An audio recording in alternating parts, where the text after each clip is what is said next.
Assalamualaikum warahmatullahi wabarakatuh.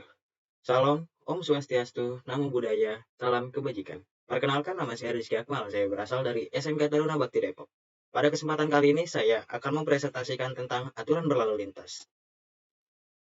Pada saat presentasi ini saya akan menjelaskan latar belakang, pengertian rambu-rambu berlalu lintas, rambu-rambu jalan, marka jalan, tata cara mengemudi, berperilaku di jalan, kesimpulan, dan penutup.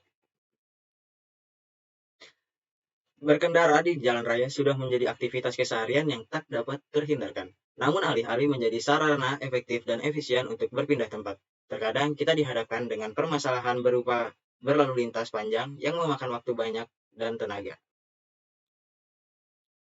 Pengertian berlalu lintas. Di era modern dengan mobilitas tinggi, memahami peraturan lalu lintas menjadi kian penting. Peraturan lalu lintas bagaikan kompas yang menuntun para pengguna jalan, baik pengemudi, pengendara maupun pejalan kaki, agar terciptanya ketertiban dan keamanan di jalan raya. Memahami dan mematuhi peraturan lalu lintas bukan hanya kewajiban, tapi juga kunci keselamatan diri dan orang lain. Dengan menaati aturan, kita dapat meminimalisir risiko kecelakaan dan menciptakan kelancaran arus lalu lintas. Mari kita jadikan pemahaman peraturan lalu lintas sebagai komitmen bersama untuk mewujudkan budaya tertib di jalan raya. Berikut ada beberapa rambu-rambu lalu lintas.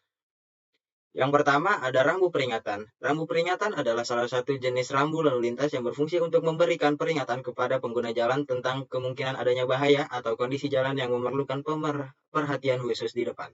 Rambu ini berwarna kuning dengan lambang atau tulisan berwarna hitam. Berikut adalah contoh-contoh rambu peringatan. Yang pertama ada tikungan ke kiri, tikungan ke kanan, tikungan ganda, tikungan tajam ganda, banyak tikungan, tikungan memutar, penyempitan jalan di sebelah kanan, jembatan, jalan menurun landai, jalan menurun curam, jalan menanjak landai, jalan menanjak curam, jalan licin, cekungan, jalan cembung, jalan bergelombang, lontaran kerikil, bagian tepi rawan runtuh atau longsor, dan yang terakhir ada lampu lalu lintas. Yang kedua ada rambu larangan. Rambu larangan adalah rambu lalu lintas yang melarang pengguna jalan untuk melakukan suatu perbuatan di jalan. Rambu ini biasanya berwarna merah atau hitam dengan dasar putih dan memiliki simbol atau gambar yang mudah dipahami oleh pengguna jalan. Berikut ada beberapa contoh rambu larangan. Larangan masuk bagi kendaraan bermotor dan tidak bermotor, sepeda motor dilarang masuk, mobil dilarang masuk, dan kendaraan bermotor dan mobil dilarang masuk, kendaraan sepeda dilarang masuk, larangan untuk truk dengan panjang tertentu, batas ketinggian, batas ruang lebar, batas tonase sumbu muatan, dilarang berhenti, dilarang parkir, batas kecepatan, batas jarak antar kendaraan. Dan yang terakhir ada rambu perintah. Rambu perintah adalah rambu lalu lintas yang berfungsi untuk memberikan instruksi atau perintah kepada pengguna jalan yang wajib dipatuhi. Rambu ini biasanya berwarna biru dan berbentuk bundar dengan lambang atau tulisan berwarna putih. Berikut ada beberapa contoh rambu perintah. Yang pertama ada terminal bus, stasiun kereta api, pelabuhan, bandara udara, tempat pembuangan sementara, tempat pembuangan akhir, kantor pos, telepon umum, halte bus, stand taksi, kendaraan umum selain bus dan taksi, penyeberangan pejalan raya, zona parkir untuk penyandang cacat, terowongan bermula, terowongan berakhir, rute evakuasi tsunami, rute evakuasi gempa bumi, rute evakuasi letusan, lokasi berkumpul darurat, dan kampung pengungsian. Mungkin masih banyak contoh-contoh rambu-rambu yang lain, namun saya hanya bisa mengasih contoh beberapa. Dan kita akan membahas marka berlalu lintas. Yang pertama ada marka membujur.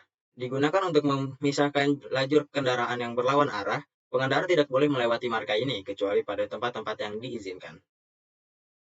Yang kedua ada marka membujur putus-putus. Digunakan untuk menunjukkan batas lajur yang boleh dilalui untuk mendahului. Pengendara hanya boleh melewati marka ini ketika situasi memungkinkan dan aman. Marka ganda utuh dan marka ganda putus-putus digunakan untuk menunjukkan batas lajur yang tidak boleh dilalui untuk mendahului di satu sisi dan boleh dilalui untuk mendahului di sisi lainnya. Marka membujur kuning Digunakan untuk menunjukkan batas lajur khusus seperti lajur bus atau lajur sepeda.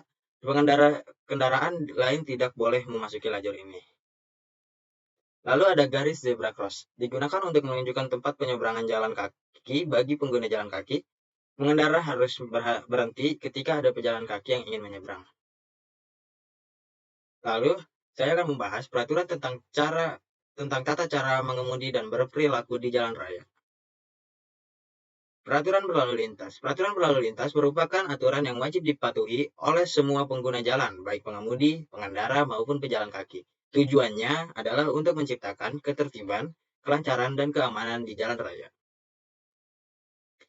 Beberapa dasar peraturan lalu lintas. Yang pertama adalah mematuhi rambu lalu lintas. Lalu yang kedua, gunakan perlengkapan keselamatan. Contohnya helm. Pengendara motor wajib menggunakan helm yang SNI. Lalu pengendara mobil wajib menggunakan seat belt.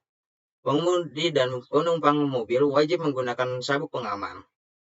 Lampu kendaraan, pastikan lampu kendaraan berfungsi dengan baik. Lalu spion.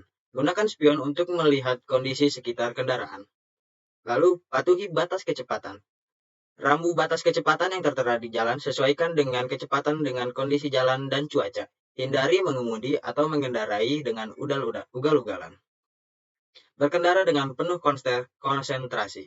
Hindari menggunakan handphone saat mengemudi atau mengendara. Hindari mengonsumsi alkohol atau narkoba sebelum mengendara. Lalu istirahatlah jika merasa lelah. Lalu menghormati pengguna jalan lain. Berikan hak jalan kepada pejalan kaki. Gunakan lampu sens pada saat berbelok atau berpindah jalur. Hindari memotong jalan kendaraan lain. Lalu memiliki SIM dan STNK yang sah. SIM merupakan bukti keahlian dan kepatuhan dalam berkendara atau mengemudi. STNK merupakan bukti sah kepemilikan kendaraan bermotor. Lalu selalu waspada dan berhati-hati. Perhatikan kondisi di sekitar jalan, antisipasi kemungkinan bahaya yang dapat terjadi, berkendara dengan penuh tanggung jawab. Kesimpulannya, pemahaman tentang aturan lalu lintas sangat penting bagi kita semua. Pengguna jalan, baik pejalan kaki, pengendara sepeda motor, pengendara mobil, maupun pengemudi kendaraan umum, dengan memahami aturan lalu lintas, kita dapat kontribusi untuk menciptakan lalu lintas yang aman, tertib, dan lancar. Mungkin hanya segitu presentasi yang dapat saya berikan. Kurang lebihnya mohon maaf. Wassalamualaikum warahmatullahi wabarakatuh.